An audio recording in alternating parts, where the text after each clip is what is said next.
அன்பு நேயர்களுக்கு இனிய வணக்கம். ரிஷபம் ராசிக்கார நேயர்களுக்கு நம்ம இன்னைக்கு வீடியோ பதிவுக்கு முழுமையா போறதுக்கு முன்னாடி முருகரை மனதார வணங்கிட்டு வீடியோ பதிவுக்குள்ள போகலாங்க. ஓம் முருகா போற்றி, ஓம் முருகா போற்றி, ஓம் முருகா போற்றி, என்னை காக்கும் முருகனே போற்றி. நல்லதே நடக்கும், நல்லது மட்டும்தான் நடக்கும். நம்முடைய ரிஷபம் ராசிக்காரங்களை பொறுத்த வரைக்கும் தான் மட்டும் நல்லா இருக்கணும் அப்படிங்கிற சுயநலம் கொண்டவங்க கிடையாதுங்க. தன்னை சுத்தி இருக்கிற எல்லாருமே நல்லா இருக்கணும் அப்படிங்கிற பொதுநல குணம் கொண்டவங்களாம் இவங்க இருக்காங்க. வாழ்க்கையில என்ன கஷ்டம் வந்தாலும் சரிங்க, எத்தனை சோதனை வந்தாலும் சரி, தன்னோட தன்மானத்தை மட்டும் இவங்க விட்டு தர மாட்டாங்க. எனக்கு நேரம் சரியில்லை, எனக்கு காலம் சரியில்லை, இவங்க காலில் போய் விழலாமா, இவங்க கையில போய் விழலாமா, இதுக்கெல்லாம் இவங்க கிட்ட துளி கூட இடம் கிடையாதுங்க. வாழ்க்கையில எவ்வளவு கஷ்டப்பட்டாலும் போராடி முன்னுக்கு வருவாங்க நம்மளோட ரிஷபம் ராசிக்காரங்க. எதையும் சமாளிக்கக்கூடிய ஆற்றல் இவங்க கிட்ட அதிக லெவல்ல இருக்குதுங்க. இவ்வளவு அருமையான நற்குணங்களை கொண்ட ரிஷபம் ராசிக்காரங்களுடைய வாழ்க்கையில இந்த நிமிஷம் வரைக்கும், இந்த நொடி வரைக்கும் பலவிதமான பிரச்சனைகளும் கவலைகளும் கண்ணீரும் நிறைந்திருந்துச்சு. ஆனால் இனி வரக்கூடிய காலங்களில் முருகனுடைய அருளால் உங்கள் வாழ்க்கையில் இருக்கக்கூடிய அனைத்து பிரச்சனைகளும் காணல் நீராக மறைய போகுதுங்க. வேலை பளு குறைய போகுது, தொழிலில் இருந்த போட்டிகளெல்லாம் குறைய போகுது, உங்கள் கையில் பணப்புழக்கம் அதிகரிக்க போகுது, வருமானம் நிலையாகி சேமிப்பு அதிகரிக்க போகுது, குடும்பத்தினர் இடையே இருந்த சிறு சிறு சண்டை சச்சரவுகளெல்லாம் தீர்ந்து சமரசமாக சந்தோஷமாக வாழ போறீங்க. புதிய விஷயங்களை எளிதில் கற்றுக்கொள்ளும் திறன் அதிகரிக்க போகுது. எதை செய்தாலும் தைரியமாக செயல்படும் மனவளம் வரப்போகுதுங்க. உடல் சோர்வு குறைந்து ஆரோக்கியம் வளரப்போகுது. நோய்கள் விலகப் போகுது.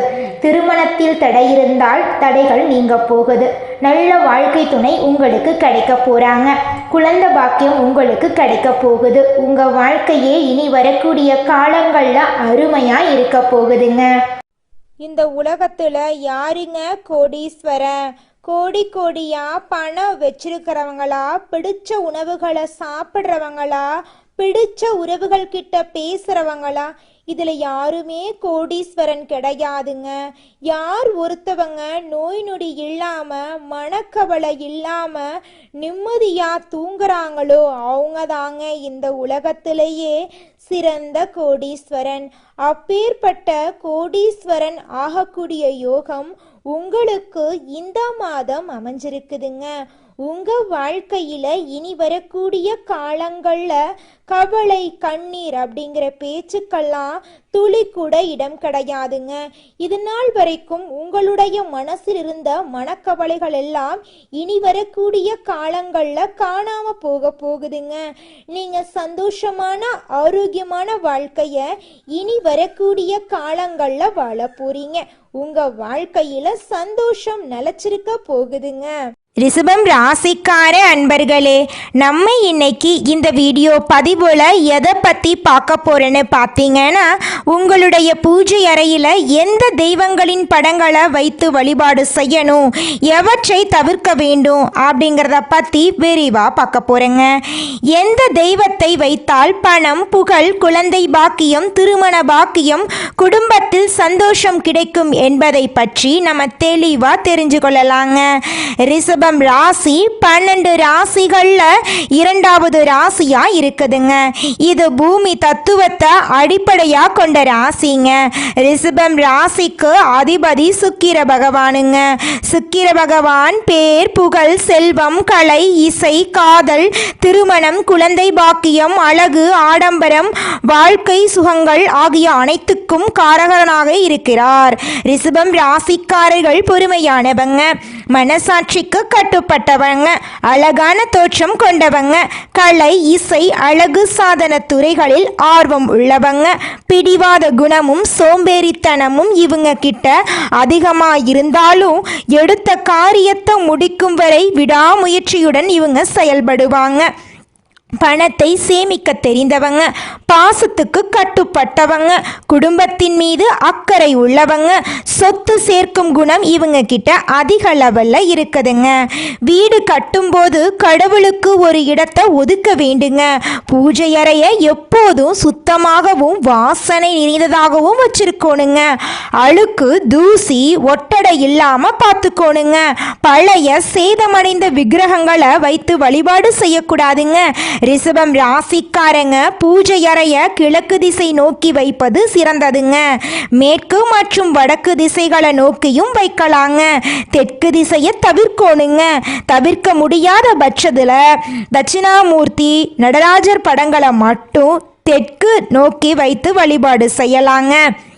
வீட்டில் கிரக பிரவேசம் செய்யும் போது 5 தெய்வங்கள் உள்ள படத்தை வைத்து வழிபாடு செய்கிறது முக்கியங்க. அந்த 5 தெய்வங்கள் யாருன்னு பார்த்தீங்கன்னா விநாயகர், சரஸ்வதி, மகாலட்சுமி, வெங்கடாச்சலபதி, முருகப்பெருமான். விநாயகர் வினைகளை தீர்ப்பாருங்க. சரஸ்வதி கல்வி ஞானத்தை தருவாங்க. மகாலட்சுமி செல்வத்தை அருள்வாங்க. வெங்கடாச்சலபதி குடும்ப ஒற்றுமையை தருவாரு. முருகப்பெருமான் தைரியத்தை வெற்றியையும் கொடுப்பாங்க. பொதுவாக எல்லா தெய்வங்களையும் வணங்கினாலும் ரிஷபம் ராசிக்கு அதிபதி சுக்கிரன் என்பதால மகாலட்சுமி தாயார முக்கியமா வணங்க வேண்டுங்க. விநாயகர் தடைகளை நீக்குவாரு. திருமண தடை, குடும்ப பிரச்சனை இருந்தா கிருஷ்ண பரமாத்மாவை வழிபடலாங்க. குழந்தை பாக்கியம், குடும்ப அமைதி, சந்தோஷம் பெற அன்னபூரணி தாயார அல்லது காமாட்சி தாயார வழிபடலாங்க. வாழ்க்கையில முன்னேற்றம் பெற விஷ்ணு பரமாத்மாவை வழிபாடு செய்யலாங்க. ரிஷபம் ராசிக்காரங்க சாந்தமானவங்க அப்படிங்கிறதால உக்ர தெய்வங்களான காளி, சபோஸ்வரர், பிரகதீஸ்வர தேவி, உக்ர நரசிம்மர் போன்றவற்றை வழிபடக்கூடாதுங்க. இதனால தேவையற்ற உணர்ச்சிகள், மன அழுத்தம், குடும்பத்தில் சண்டையெல்லாம் வரலாங்க. சனீஸ்வர பகவானையும் நீங்க வழிபடக்கூடாதுங்க. ஏன்னா சுக்கிரன் அதிபதியா இருக்கிறதுனால சூரியன், சனி, ராகு, கேது போன்ற தண்டனை கொடுக்கும் கிரகங்கள் வழிபடுவதால இன்னல்கள் ஏற்பட வாய்ப்பு இருக்குதுங்க. முன்னோர்கள் படங்களை நீங்க பூஜை அறையில வைக்கக்கூடாதுங்க. ஏன்னா அவர்கள் தெய்வங்களுக்கு சமமானவர்கள் கிடையாதுங்க. அவர்களின் படங்களை வடக்கு திசையில் தெற்கு நோக்கி வைக்கும்போது அவர்கள் நல்ல வாழ்க்கையில் முன்னேற்றம், செல்வம், சந்தோஷம் ஆகியவற்றை கொடுப்பாருங்க. பூஜை அறையில கசகசன்னு போட்டோக்களை வைக்காம பிடித்த சில போட்டோக்களை மட்டும் வச்சு சுத்தம் செய்து மஞ்சள் குங்குமமிட்டு பூ போட்டு தீபம் ஏற்றி வழிபாடு செய்யணுங்க. வெள்ளிக்கிழமை நாட்கள்ல வெள்ளை மலர்களை கொண்டு மகாலட்சுமி தாயாரை வழிபாடு செய்யணுங்க. மாதத்தில் ஒரு நாள் குபேர பூஜை செய்தால் வருமானம் உயருங்க. உங்க கையில பணப்புழக்கம் அதிக லெவல்ல இருக்குங்க. மனிதனா பிறந்த ஒவ்வொருவருக்கும் ஆசை இருக்கதாங்க செய்யும். அந்த ஆசைகளை அடைய நம்ம நினைச்சா மட்டும் பத்தாதுங்க. முழு மனசோட நம்மளுடைய ஆசைகளை அடைவதற்கான வழியை ஒவ்வொரு நாளும் என்ன பண்ணணும்னு யோசிச்சு அதற்கான திட்டங்களை தீட்டி உழைச்சிக்கிட்டே இருக்கணுங்க. உழைச்சா நிச்சயமா நம்மளுடைய ஆசைகள் எல்லாமே நிறைவேறிடுங்க. உங்க வாழ்க்கையில இனி வரக்கூடிய காலங்கள்ல உங்களுடைய அனைத்து ஆசைகளும் நிறைவேற போகுதுங்க. அப்படி ஒவ்வொரு மனிதனுக்கும் இருக்கக்கூடிய பொதுவான ஆசை என்னன்னு பார்த்தீங்கன்னா 16 செல்வங்களையும் அடைந்து வாழணும் அப்படின்னு தான் ஒவ்வொரு மனிதனுடைய ஆசையும் இருக்குதுங்க. பணம் வேணும், பதவி வேணும், புகழ் வேணும், கௌரவம் வேணும் அப்படின்னு தான் ஒவ்வொரு மனிதனும் தினமும் வாழ்ந்துகிட்டு இருக்கான். அதை நோக்கிய பயணத்தை தான் ஒவ்வொரு நாளும் மனிதன் வாழ்ந்துகிட்டு இருக்கான். ஒவ்வொரு நாளையும் ரசிச்சு வாழ்றது கிடையாது எந்த ஒரு மனிதனும். போராட்டத்துல தாங்க இந்த உலகத்துல ஒவ்வொரு மனிதனும் வாழ்க்கைய வாழ்ந்துட்டு இருக்காங்க. நம்மளுடைய ரிஷபம் ராசி சுக்கிரனை அதிபதியாக கொண்ட ராசி. நம்மளுடைய ரிஷபம் ராசிக்காரங்க வீட்டில் வைக்கக்கூடிய சாமி படங்கள்ல கவனமா இருக்கணும். காரணம் என்னன்னு பார்த்தீங்கன்னா தவறான படங்களை வச்சா மன அழுத்தம், தகராறு, பண நஷ்டம், உறவு பிரச்சனையெல்லாம் அதிகரிக்க வாய்ப்பு இருக்கு. அதனால் சரியான படங்களை உங்கள் வீட்டில் வச்சாதாங்க நல்லது. நீங்கள் உங்கள் வீட்டில் வைக்கக்கூடாத சாமி படங்கள் என்னென்ன அப்படிங்கிறத பற்றி பார்க்கலாங்க. ரிஷபம் ராசிக்கார நேயர்களே, உக்கிர நரசிம்மர், உக்கிர காளி, உக்கிர பைரவர் இவை ரிஷபம் ராசிக்காரர்களுக்கு மன அழுத்தம், கோபம், குடும்பத்தில் சண்டையை உண்டாக்கும். அதனால் இந்த கடவுளுடைய படங்களை உங்கள் வீட்டில் நீங்கள் வைக்கக்கூடாதுங்க. நீங்கள் சாமி படங்களை கடையில் வாங்கிட்டு இஷ்டத்துக்கு வீட்டில் வைக்கக்கூடாதுங்க. பரிகாரம் செய்யாத படங்களை உங்கள் வீட்டில் வைக்கிறது உங்கள் வீட்டுடைய அதிர்ஷ்டத்தை குறைக்குங்க. பழைய சேதமடைந்த படங்களை வீட்டில் வச்சிருக்கிறது செல்வ நஷ்டம், மன அமைதி குறையறதுக்கு வாய்ப்பு இருக்குதுங்க. சிலர் தவறுதலாக சித்தர் படத்தையெல்லாம் வீட்டில் வச்சுருப்பாங்க. அந்த மாதிரி சித்தர் படத்தையெல்லாம் நீங்கள் வீட்டில் வைக்கக்கூடாதுங்க. முருகர் படத்தை வீட்டில் வச்சிங்கன்னு வச்சுங்க, உங்கள் வாழ்க்கையில் பலவிதமான நன்மைகள் நடக்குங்க. அதனால ரிஷபம் ராசிக்காரர்களே, நீங்கள் வீட்டில் வைக்கக்கூடிய சாமி படங்களில் முக்கியமான சாமி படம் என்னன்னு பார்த்தீங்கன்னா நம்மளுடைய முருகருங்க. முருகரை மனதார வழிபட்டீங்கன்னு வச்சுக்கோங்க, உங்கள் வாழ்க்கையில் பலவிதமான மாற்றங்கள் முருகர் ஏற்படுத்துவாருங்க. ராசி மண்டலத்தில் இரண்டாவதாக இருக்கக்கூடிய ராசி தாங்க நம்மளுடைய ரிஷபம் ராசி. ரிஷபம் ராசியில் கார்த்திகை 2, 3, 4ஆம் பாதம், ரோகிணி, மிருகசீரிசம் 1ஆம் பாதம், 2ஆம் பாதம் இந்த ராசியில் அடங்குங்க. ரிஷபம் ராசிக்காரங்களுடைய அதிபதி சுக்கிர பகவானுங்க. ரிஷபம் ராசிக்காரர்களுக்கு நட்பு ராசியாக இருக்கக்கூடியவங்க யாருன்னு பார்த்தீங்கன்னா மிதுனம், மகரம், கன்னி, கும்பங்க. ரிஷபம் ராசிக்காரங்க உரி விலகாத அம்பு போல குறிக்கோள் தவறாம வாழக்கூடியவங்களா இருக்காங்க. இவங்களை பொறுத்த வரைக்கும் சமுதாய மாற்றத்துக்காக இரவு பகல் உறங்காம இவங்க உழைச்சுக்கிட்டே இருப்பாங்க. இனி வரக்கூடிய காலங்கள்ல ரிஷபம் ராசிக்காரங்களுடைய வாழ்க்கையில கவலை, கண்ணீர் அதுக்கெல்லாம் துளி கூட இடம் கிடையாதுங்க. நீங்க எந்த அளவுக்கு உழைக்கிறீங்களோ அந்த அளவுக்கு உங்களுக்கு தொழில்ல லாபம் கிடைக்குங்க. நீங்கள் இந்த நிமிஷம் வரைக்கும் உங்களுக்காக வாழ்க்கையை வாழறதே கிடையாதுங்க. உங்களை சுற்றி இருக்கிறவங்களுக்கு பயந்து தாங்க வாழ்க்கையை வாழ்ந்துக்கிட்டு இருக்கீங்க. நாம் இந்த செயலை செஞ்சால் நம்மளை சுற்றி இருக்கிறவங்க நம்மளை பற்றி தப்பாக நினச்சிருவாங்களோ, இந்த சொல்ல சொன்னால் நம்மளை பற்றி அவங்க தப்பாக நினச்சிருவாங்களோ அப்படின்னு அடுத்தவங்களை கண்டு பயந்து பயந்து வாழ்க்கையில் எந்த ஒரு செயலையும் செய்யாமல் ஒரே இடத்துல நீங்கள் முன்னேறாமல் நின்றுக்கிட்டு இருக்கீங்க. இனி வரக்கூடிய காலங்களையாவது யாரை கண்டும் அச்சப்படாம கடவுளை கண்டு மட்டும் பயந்தா மட்டும் போதுங்க. வேற யாரை கண்டும் நீங்க பயப்பட வேண்டாம். கடவுள் இந்த உலகத்துல உங்களை எதுக்காகங்க படைச்சிருக்காரு? உங்களுக்காக நீங்க வாழணும் அப்படிங்கறக்காக தான் படைச்சிருக்காரு. உறவுகளுக்காகவும் நண்பர்களுக்காகவும் உங்களுடைய வாழ்க்கைய நீங்க தியாகம் பண்றது நியாயம் கிடையாதுங்க. உங்களுக்காக உங்க வாழ்க்கைய வாழ கத்துக்கோங்க. வாழ்ற வாழ்க்கை ஒரு முறை தாங்க. அந்த வாழ்க்கைய உங்களுக்காக வாழ கத்துக்கோங்க. நீங்கள் என்னதான் உங்கள் வாழ்க்கையை தியாகம் செஞ்சாலும் உங்களை சுற்றி இருக்கக்கூடிய உறவுகளோ நண்பர்களோ நீங்கள் கஷ்டப்படக்கூடிய சூழ்நிலையில் உதவுவாங்க அப்படின்னு பார்த்தீங்கன்னா நிச்சயமாக கிடையாதுங்க. இந்த களி உலகத்தில் எல்லாருமே நம்மளை தேவைக்காக தாங்க பயன்படுத்துகிறாங்க. தேவைக்காக தான் நம்மளை பயன்படுத்துகிறாங்களா அப்படிங்கிறத நீங்கள் தெரியாத வரைக்கும் வாழ்க்கையில் முன்னேறாமல் அதே இடத்துல தாங்க இருக்க முடியும். ஆமாங்க, கூட பிறந்த உடன்பிறப்புகளாக இருக்கட்டும், நம்முடைய உறவினர்களாக இருக்கட்டும், நண்பர்களாக இருக்கட்டும், யாரா வேணாலும் இருக்கட்டும், எல்லாருமே நல்லவங்க அப்படின்னு சொல்ல முடியாது. 100ல் ஒரு 10% பேர் தாங்க இந்த உலகத்தில் நம்ம நல்லா இருக்கணும் அப்படின்னு நினைப்பாங்க. மீதம் இருக்கக்கூடியவங்க எல்லாருமே நம்மளை பற்றி துளி கூட கேர் பண்ணிக்கவே மாட்டாங்க. இந்த உலகத்தில் ஒரு சராசரி மனுஷனுடைய ஆசை என்னவாங்க இருக்கும்? எனக்குன்னு ஒரு வீடு வேணும், எனக்குன்னு ஒரு வாழ்க்கை துணை வேணும், எனக்குன்னு ஒரு நிரந்தரமான வேலை வேணும், நோய் நொடி இல்லாத வாழ்க்கை வேணும். இதுதாங்க ஒரு சராசரி மனிதனுடைய ஆசையாக இருந்திருக்கும். அந்த ஆசைகளை கூட நீங்கள் இது நாள் வரைக்கும் அடைய முடியாமல் ரொம்பவும் கஷ்டப்பட்டுட்டு இருந்தீங்க. ஆனால் இனி வரக்கூடிய காலங்களில் உங்களுடைய சராசரி ஆசையெல்லாம் நிறைவேறும் போகுதுங்க. உங்களுடைய மனசில் இது நாள் வரைக்கும் பலவிதமான மனக்கவலை, உடல்நல பிரச்சனை, குடும்ப பிரச்சனை, பண பிரச்சனைன்னு நீங்கள் இது நாள் வரைக்கும் நிம்மதியாக தூங்க முடியாமல் ரொம்பவும் கஷ்டப்பட்டுட்டு இருந்தீங்க. ஆனால் இனி வரக்கூடிய காலங்களில் உங்களுடைய உடல்நல பிரச்சனை, மனப்பிரச்சனை, பணப்பிரச்சனை எல்லாமே காணல் நீராக மறைய போகுது. உங்களுடைய வாழ்க்கையே அழகாக மாறப்போகுதுங்க. கவலை இல்லாமல் நிம்மதியாக நீங்கள் தூங்க போகிறீங்க.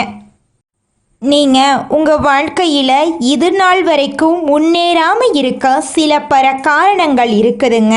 காரணங்கள் என்னென்னு பார்த்தீங்கன்னா, நீங்கள் ஒருத்தங்கிட்ட பேசும்போதும் சரிங்க, ஒருத்தங்கிட்ட பழகும் போதும் சரி, அவங்க நல்லவங்களா கெட்டவங்களா, நீங்கள் நல்லா இருக்கணும்னு அவங்க நினைக்கிறாங்களா அப்படிங்கிற இடம் பொருள் ஏவல் அறியாமல் நீங்கள் எல்லார்கிட்டையும் யதார்த்தமாக இருக்கீங்க. நீங்கள் எல்லார்கிட்டையும் யதார்த்தமாக இருக்கிறது தப்பு கிடையாதுங்க.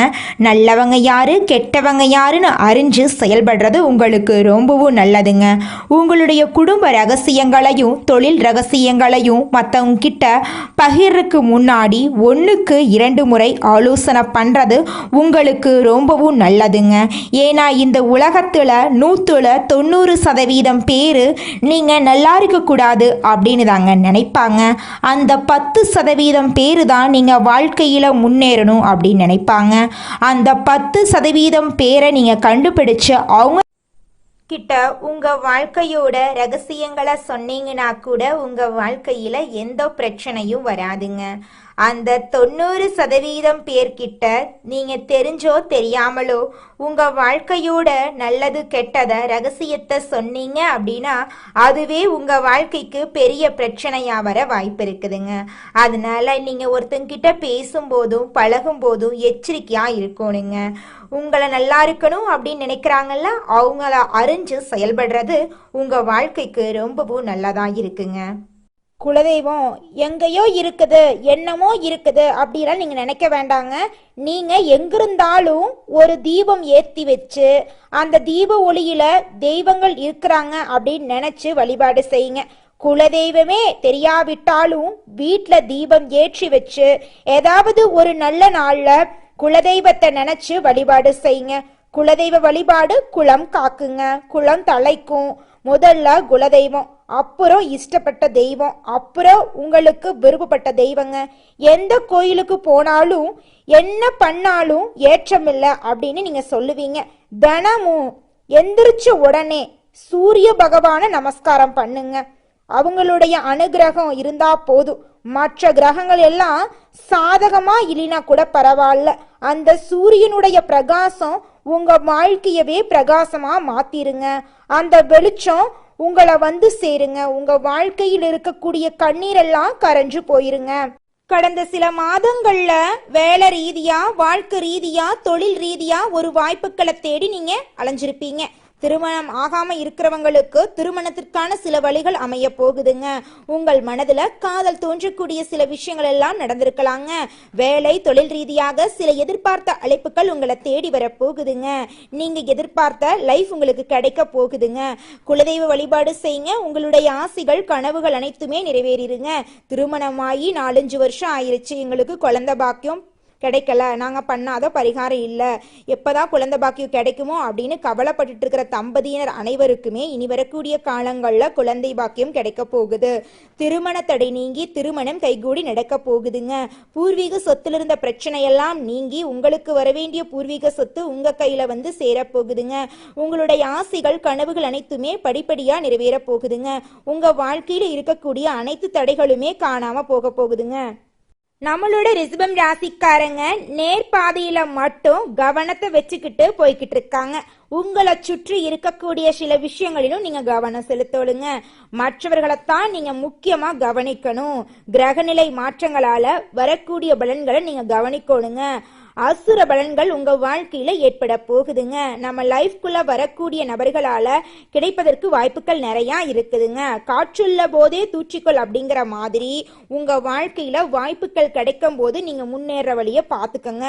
நீங்க வாழ்க்கையில முன்னேறினாதான் நீங்க 4 பேருக்கு உதவி செய்ய முடியும். அதை ஏத்துக்கங்க. உங்களுடைய வாழ்க்கைய அடுத்தவனுக்காக விட்டு தர வேண்டாங்க. நம்மளோட ரிஷபம் ராசியில இருக்கக்கூடிய நட்சத்திரங்கள் யாராருன்னு பாத்தீங்கன்னா கார்த்திகை 2, 3, 4ஆம் பாதம், ரோகிணி, மிருகசீரிசம். இவங்க எல்லாரும் நம்மளோட ராசியில் இருக்கக்கூடிய நட்சத்திரக்காரர்களுங்க. நம்மளோட ரிஷபம் ராசிக்காரர்களுக்கு நட்பு ராசியா இருக்கக்கூடியவங்க யாராருன்னு பார்க்கலாங்க. மிதுனம், மகரம், கன்னி, கும்பம் இவங்க எல்லாரும் நம்மளுக்கு நட்பு ராசியா இருக்காங்க. ரிஷபம் ராசிக்காரங்க வாழ்க்கையில எவ்வளவு ஏழ்மையில பிறந்தாலும் பரவாயில்ல, முயற்சி பண்ணா நாமளும் வாழ்க்கையில உயர்ந்த இடத்துக்கு போக முடியும் அப்படின்னு முயற்சிக்கு பேர் போனவங்களா இருக்காங்க.